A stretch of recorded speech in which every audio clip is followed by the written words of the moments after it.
Assalamualaikum warahmatullahi wabarakatuh.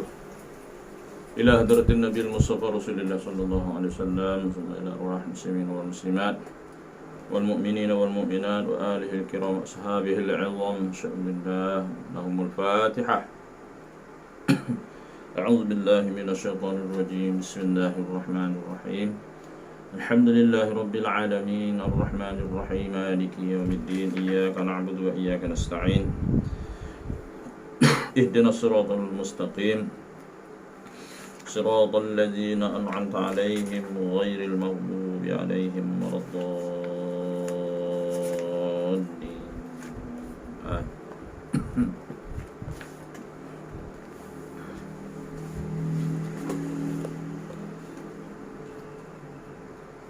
أعوذ بالله السميع العليم من الشيطان الرجيم. بسم الله الرحمن الرحيم. بسم الله ما شاء الله لا يسوق الخير إلا الله. بسم الله ما شاء الله لا يصرف السوء إلا الله. بسم الله ما شاء الله ما كان من نعمة فمن الله. بسم الله ما شاء الله ولا حول ولا قوة إلا بالله العلي العظيم. بسم الله الذي لا يضر مع اسمه شيء في الأرض ولا في السماء وهو السميع العليم.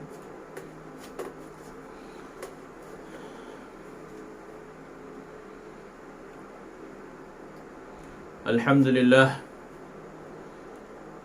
لله الذي هدانا لهذا وما كنا لنهتدي لولا أن هدانا الله. أشهد أن لا إله إلا الله وحده لا شريك له، وأشهد أن سيدنا محمدا عبده ورسوله أرسل رسوله بالهدى ودين الحق ليظهره على الدين كله وكفى بالله شهيدا. سبحانك لا علم لنا إلا ما علمتنا إنك أنت العليم الحكيم. وقال رب اشرح لي صدري ويسر لي أمري واحلل عقدة من لساني يفقهوا قولي. ولا حول ولا قوة إلا بالله العلي العظيم.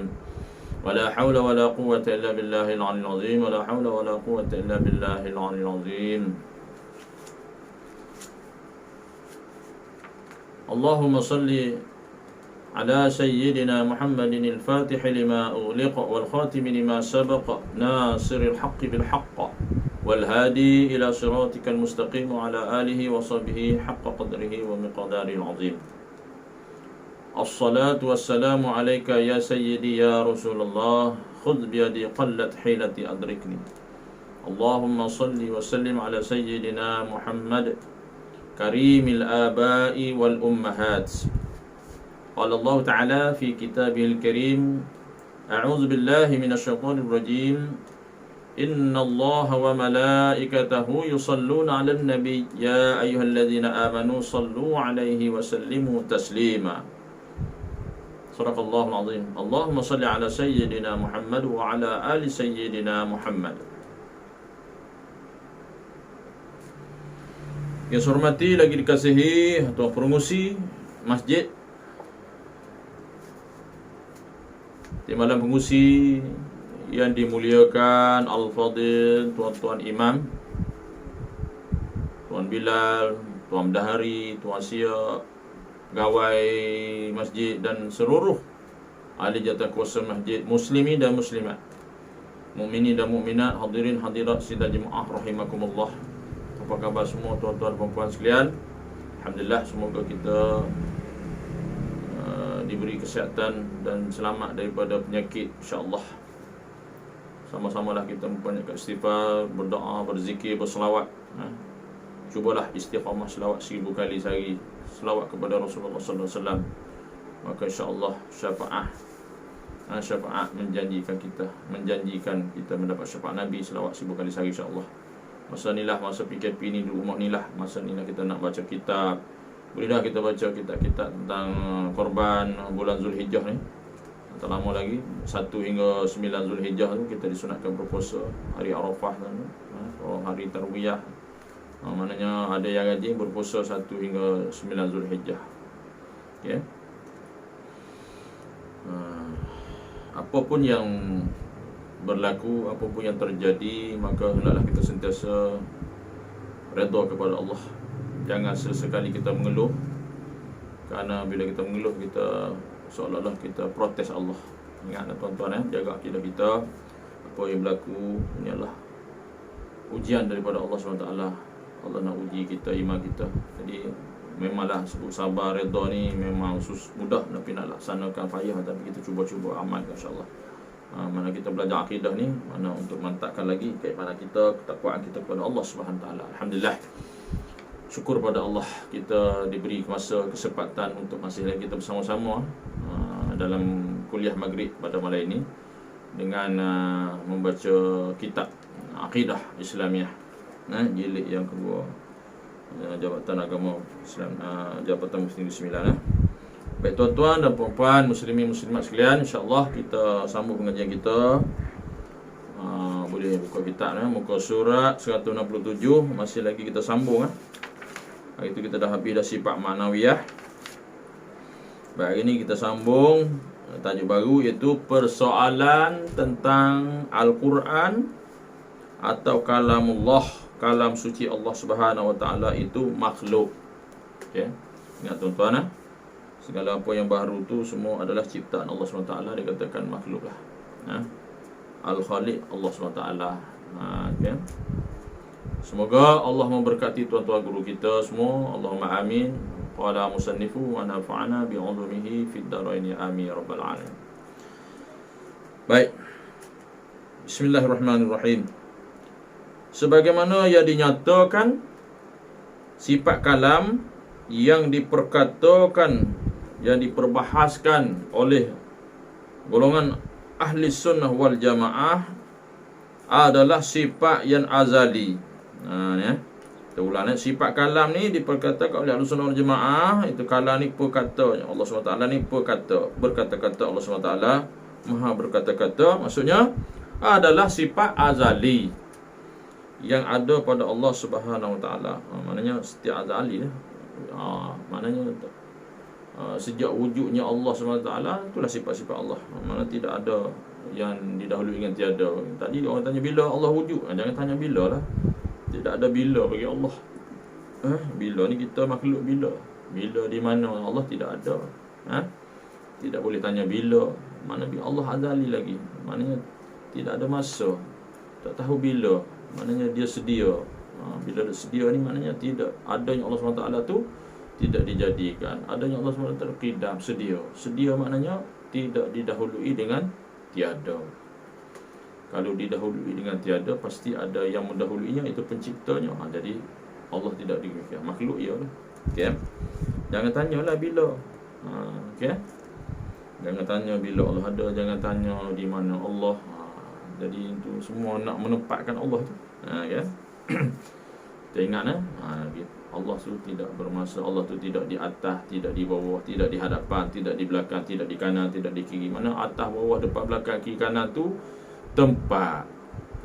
Tempat baharu. Bila sebut tempat, itu barang yang dijadikan, diciptakan oleh Allah SWT. Mustahil Allah ada tempat. Mustahil Allah duduk di atas, di bawah, di kanan, di kiri, depan, belakang. Itu makhluk. Kenapa? Atas, bawah, depan, belakang, masa, tahun semua adalah itu adalah kejadian Allah SWT. Tidak boleh sama sekali kita menyamakan Allah, sifat zat Allah, sifat Allah, perbuatan Allah dengan makhluk. Dia katakan mukhalafah, mukhalafatul hawadis, bersalahan Allah SWT. Laisa kamitslihi syai'un. Baik. Kita sifat 20 ni kita mengaji ulang-ulang hak tu lah. Okey. Baik. Jadi sifat kalam ni yang azali lagi pada Allah Subhanahu wa taala. Kita dah bincang panjang lebar dah azali ya. Siap adanya Allah adalah sifat. Mana sifat ni ada pada zat Allah SWT, tidak bercerai tanggal. Kalau bahasa orang Kelantan kata tidak bercerai tanggal. Seperti mana yang dibuktikan dengan dalil sebelum ini.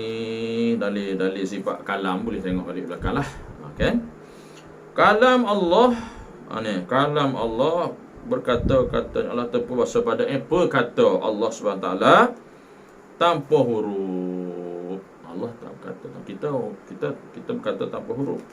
Kita berkata dengan huruf, Allah tanpa huruf. Tanpa suara. Berkata Allah tanpa suara. Kita ni bersuara, makhluk kita bersuara. Mana boleh sama dengan Allah? Kalau kata makhluk ni sama dengan Allah, maka lemahlah sifat Tuhan, maka ternapilah ia Tuhan. Tuan-tuan dan puan-puan, kena ingat tu. Kena masuk dalam otak, masuk dalam hati. Allah tu berkatanya Allah SWT tu tanpa huruf, tanpa suara, dan tidak bersifat dengan sifat-sifat lain yang terdapat pada kalam manusia. Tak kira lah kalam manusia. Kalau manusia berbisik ke, berbunyi ke, memekik ke, berjerit ke, apa ke manusia tu, Allah tidak sedemikian. Apa manusia ni semua yang Allah jadikan. Ini membuktikan bahawa kita berkata, kita melihat, membuktikan bahawa Allah tu berkata. Kita melihat, membuktikan bahawa Allah melihat, Maha melihat. Mana jelas. Mana bukti keesaan Allah SWT tu ada daripada kita.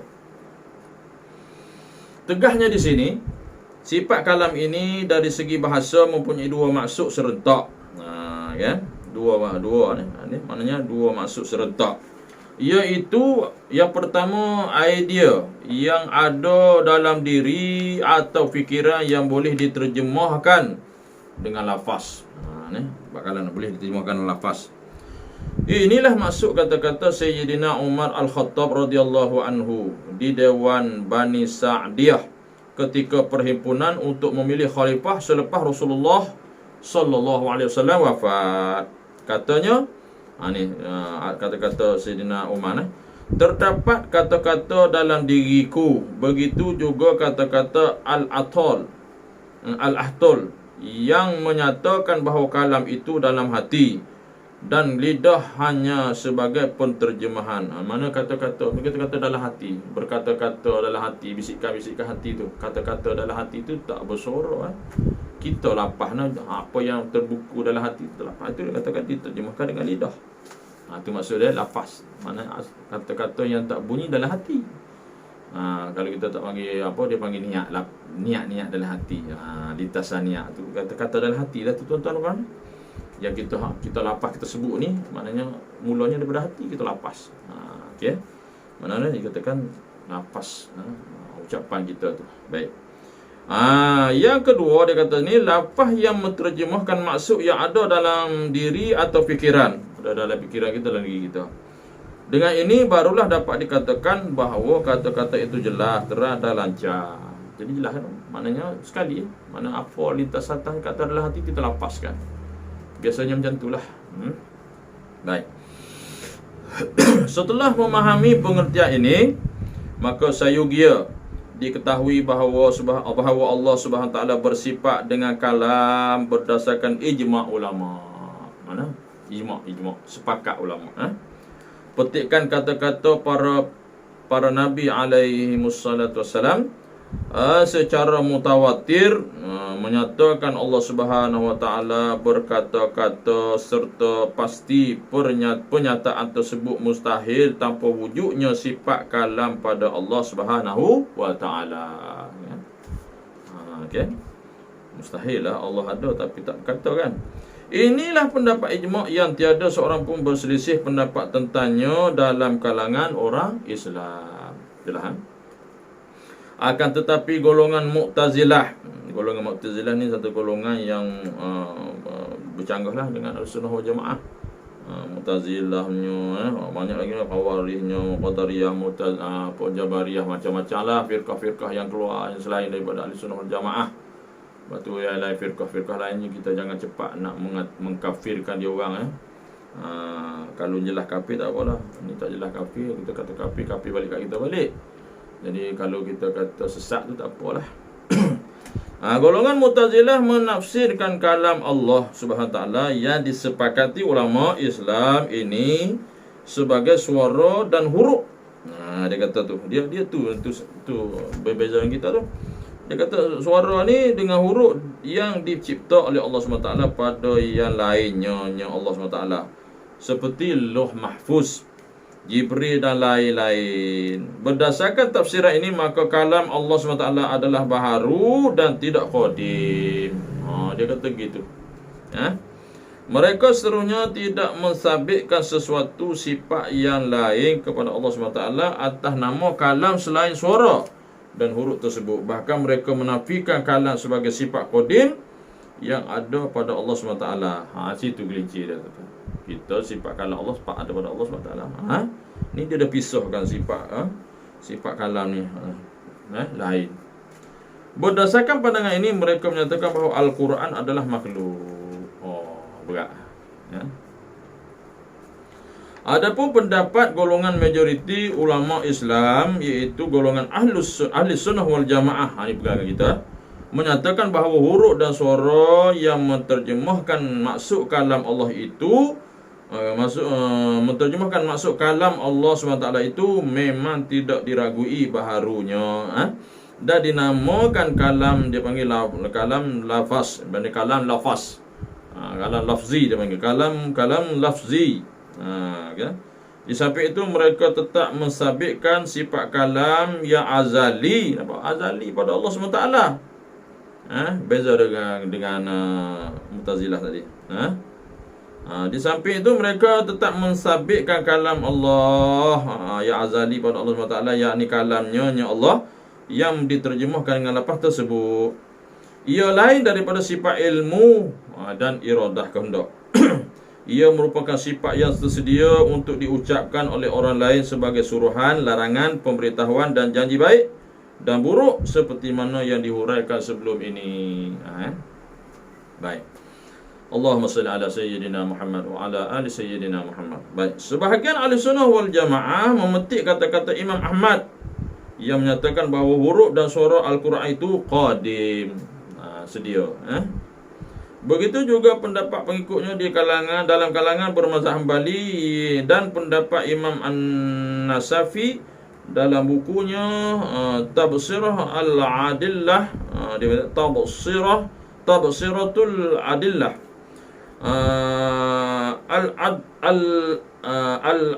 Al-Adhud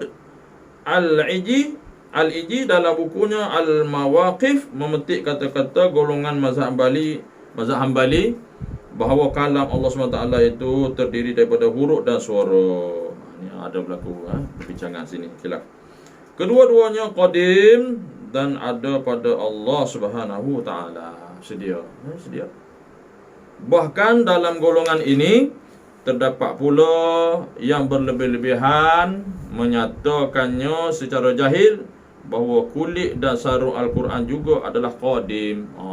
Itu masalah gelici.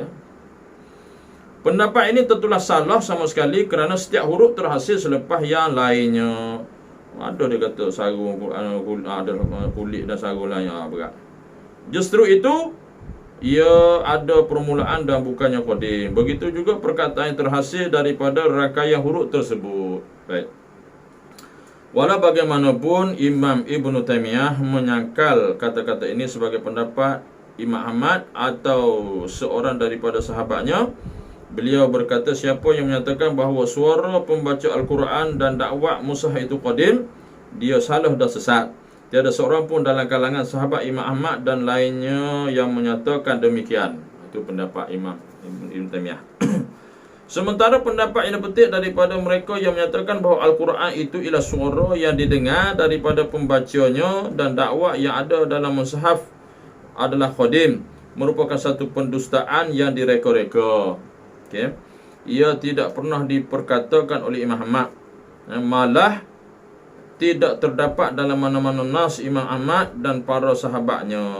Kita baca Walau bagaimanapun, di samping beriktikad bahawa lafaz Al-Quran yang dibaca itu baharu, namun Al-Quran tidak harus dikatakan baharu, kerana dibimbangi berlaku kesamaran dan untuk mengelakkan kekeliruan. Di sini ada khilaf. Menurut Imam Al-Bajuri, walaupun lafaz Al-Quran yang dibaca itu baharu, namun Al-Quran tidak harus dikatakan baharu. Al-Quran qadim, kecuali dalam pengajaran. Hal ini kerana menurut pendapat yang lebih asah, dia kata lebih sahih, asah atau al-asah, sahih, Al-Quran juga bermaksud sifat yang ada pada Allah Subhanahu Wa Taala secara kiasan. Secara kiasan dia kata majaz. Anggapan bahawa Al-Quran itu baharu mungkin menimbulkan sangkaan sifat yang ada pada Allah SWT itu juga baharu. Beratlah. Allah qadim, itu perkata-kata Allah SWT itu baru pula. Ke mana pergi? Sepertilah qadim. Dengan sebab itulah Imam Ahmad bin Hanbal dijatuhkan hukuman penjara dan sebatan kerana beliau tidak bersetuju mengatakan Al-Quran itu makhluk. Nampak? Tengok, imam-imam kita, ulama-ulama dulu memperjuangkan akidah yang benar, dibunuh, ditembak, macam-macam, dipenjarakan. Ya. Pentingnya akidah. Okey. Baik, habislah tajuk tu. Baik tuan-tuan. Kalau tak apa faham, maknanya ulang-ulang lah. Ulang-ulang banyak kali, perhati banyak kali ya. Ulang-ulang banyak kali baru faham. Okey. Saya pun nak mengajar pun baca 4-5 kali juga. Ada yang tak faham tu, biarlah, nak urai tak reti dah. Kita rujuk pada ahli ulama dah. Baik. Setakat ngaji-ngaji kita ni biasa-biasa lah. Nak belajar ilmu tinggi-tinggi, ada tok-tok alim tinggi lagi, hebat-hebat lagi. Baik. Habis tajuk tu. Kita tengok pula nama-nama Allah Subhanahu wa ta'ala. Asma'. Nama-nama Allah Subhanahu wa ta'ala. Okey. Jadi dalam Asma' Sunnah ni banyak tentang nama Allah Subhanahu wa ta'ala. 99. Okay, sikit lagi 5 minit lagi. Nama-nama Allah SWT, pendahuluan.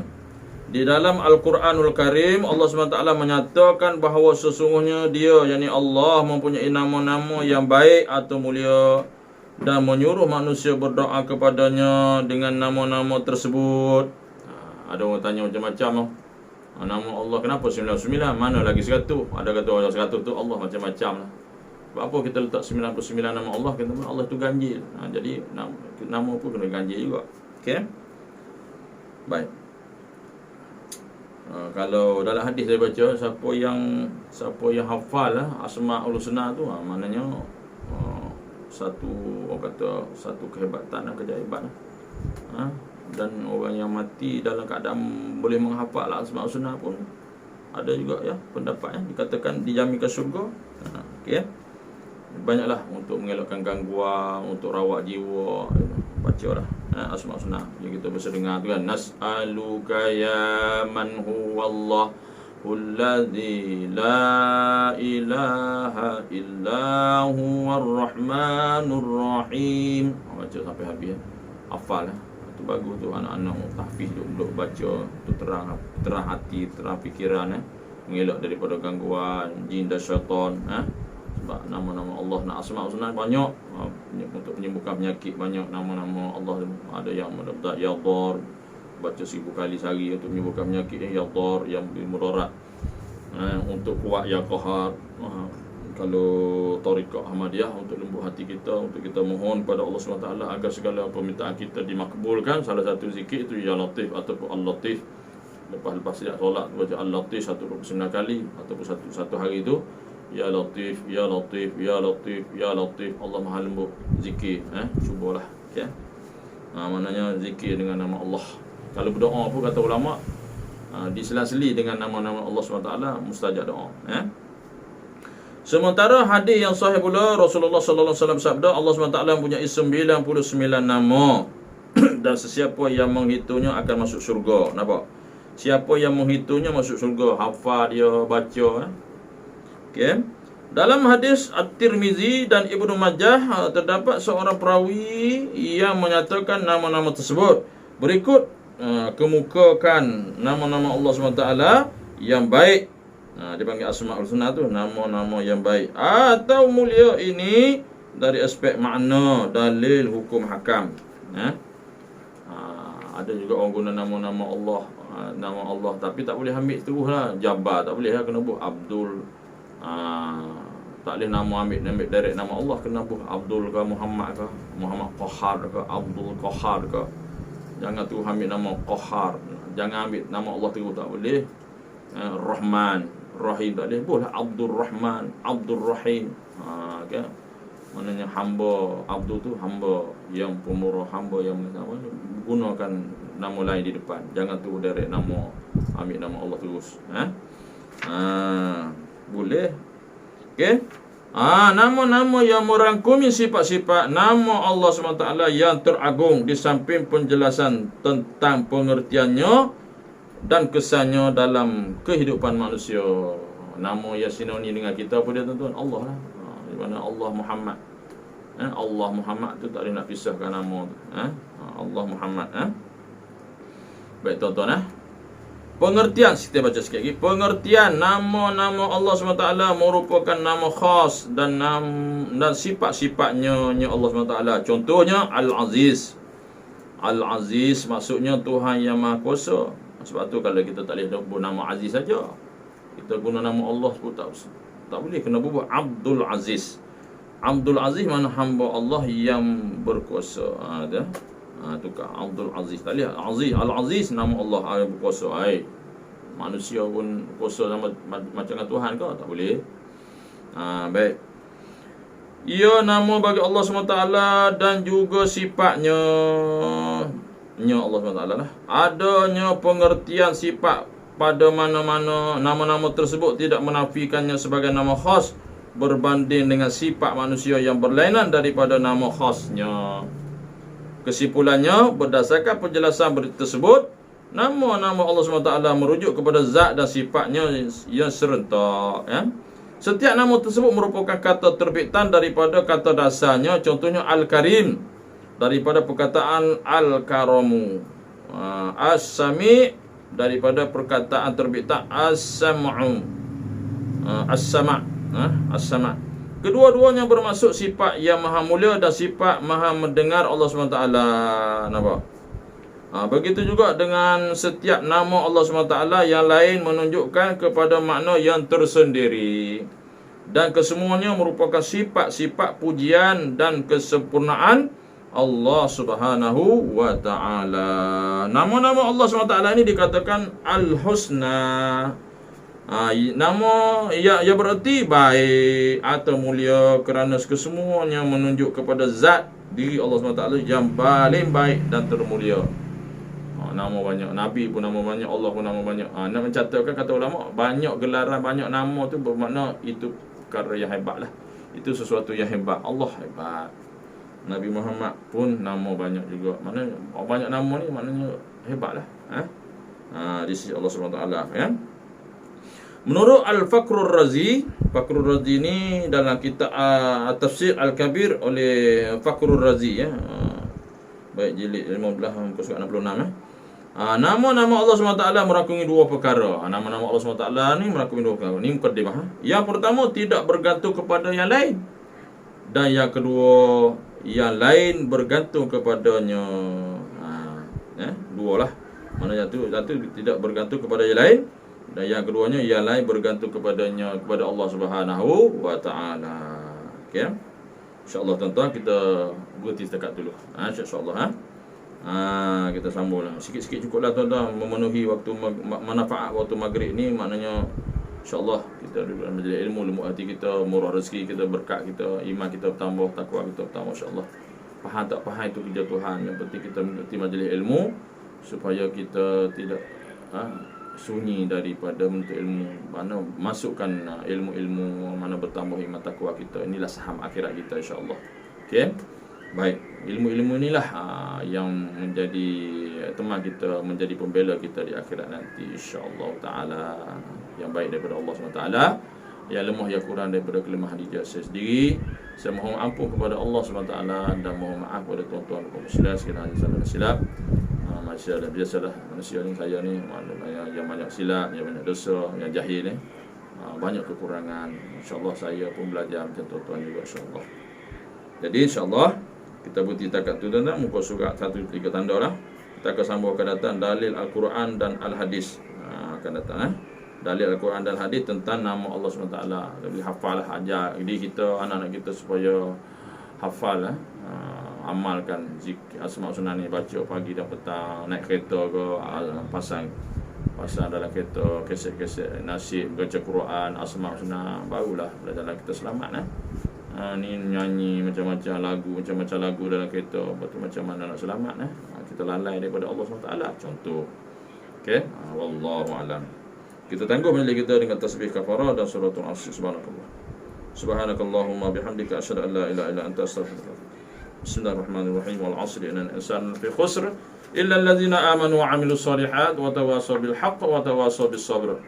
A'udzu billahi minasyaitonir rajim. Bismillahirrahmanirrahim. Alhamdulillahirabbil alamin. والصلاة والسلام على أشرف الأنبياء والمرسلين سيدنا محمد خاتم الأنبياء والمرسلين وعلى آله وصحبه أجمعين. رضينا بالله ربا وبالإسلام دينا وبمحمد صلى الله عليه وسلم نبي رسولا. اللهم افتح علينا فتوح العارفين وارزقنا فهم النبيين بجاه خاتم المرسلين. اللهم فقهنا في الدين وعلمنا التأويل واهدنا صراطك المستقيم. اللهم أرنا الحق حقا وارزقنا اتباعه وأرنا الباطل باطلا وارزقنا اجتنابه. اللهم اجعل جمعنا هذا جمعا مرحوما وتفرقنا من بعده تفرقا معصوما. وصلى الله على سيدنا محمد وعلى آله وصحبه وسلم. الحمد لله رب العالمين.